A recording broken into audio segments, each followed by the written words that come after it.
Shalom au tout Israël, à Yehuda, à Éphraïm, dans le beau nom de Yahshua, le Mashiach, le fils de Yahweh, Yahweh l'Élohim d'Israël. Amen. Aujourd'hui, lecture de la paracha Yétro, dans le livre de Shemot, au chapitre 18 jusqu'au chapitre 20, et dont le chapitre 20 sont les 10 paroles. Amen. Et bonne écoute. Lecture du chapitre 18. Yétro, prêtre de Madian, beau-père de Moshe, apprit tout ce que Elohim avait fait pour Moshe et pour Israël son peuple, lorsque Yahweh avait fait sortir Israël de l'Égypte. Alors Yétro, beau-père de Moshe, emmena Séphora, épouse de Moshe, qu'il la lui avait renvoyée.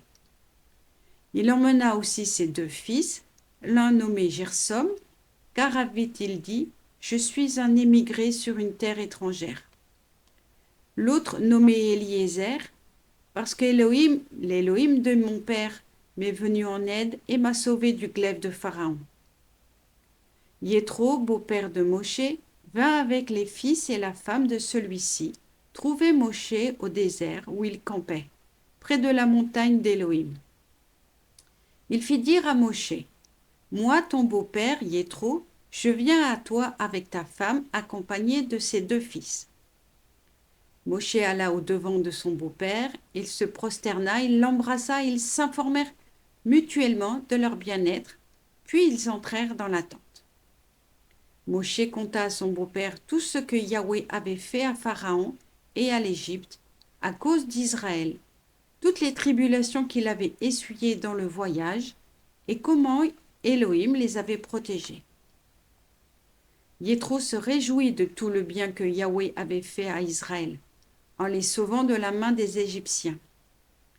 Et il dit, loué soit Yahweh qui vous a sauvés de la main des Égyptiens et de celle de Pharaon, qui a soustrait ce peuple à la main des Égyptiens.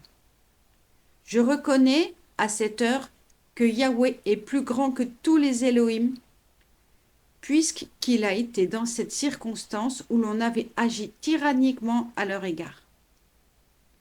Yétro, beau-père de Moshe, offrit holocauste et d'autres sacrifices à Elohim.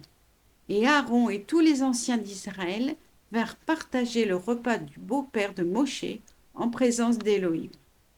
Le lendemain, Moshe s'assit pour rendre la justice au peuple, et le peuple se tint debout autour de Moshe, du matin jusqu'au soir. Le beau-père de Moshe, voyant comme il procédait à l'égard du peuple, lui dit, que signifie ta façon d'agir envers ce peuple? Pourquoi sièges-tu seul et tout le peuple stationne-t-il autour de toi du matin au soir? Moshe répondit à son beau-père, c'est que le peuple vient à moi pour consulter Elohim. Lorsqu'ils ont une affaire, elle m'est soumise, alors je prononce entre les parties et je fais connaître les décrets de Yahweh et ses instructions. Le beau-père de Moshe lui répliqua, le procédé que tu emploies n'est pas bon. Tu succomberas certainement, et toi-même et ce peuple qui t'entoure, car la tâche est trop lourde pour toi. Tu ne saurais l'accomplir seul. Alors, écoute ma voix. Ce que je veux te conseiller est que Elohim te soit en aide. Représente, toi seul, le peuple vis-à-vis d'Elohim en exposant les litiges à l'Adonai. Notifie-leur également les lois et les doctrines. Instruis-les de la voie qu'ils ont à suivre et de la conduite qu'ils doivent tenir. Mais, de ton côté, choisis entre tout le peuple des hommes éminents, craignant Elohim, amis de la vérité, ennemis du lucre, et place-les à leur tête comme Shilark, centurion, cinquantenier et décurion. Ils jugeront le peuple en permanence, et alors, toute affaire grave, ils te la soumettront, tandis qu'ils décideront eux-mêmes les questions peu importantes. Ils te soulageront ainsi en partageant ton fardeau. Si tu adoptes cette doctrine, Elohim te donnera ses ordres et tu pourras suffire à l'œuvre. Et de son côté, tout ce peuple se rendra tranquillement où il doit se rendre. Moshe écouta l'avis de son beau-père et effectua tout ce qu'il avait dit.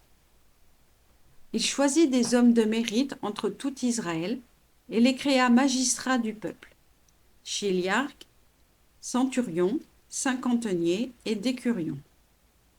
Il jugeait le peuple en permanence, les cas difficiles, il les rapportait à Moshe, et les causes simples, il les décidait eux-mêmes. Moshe reconduisit son beau-père, qui s'en retourna dans son pays.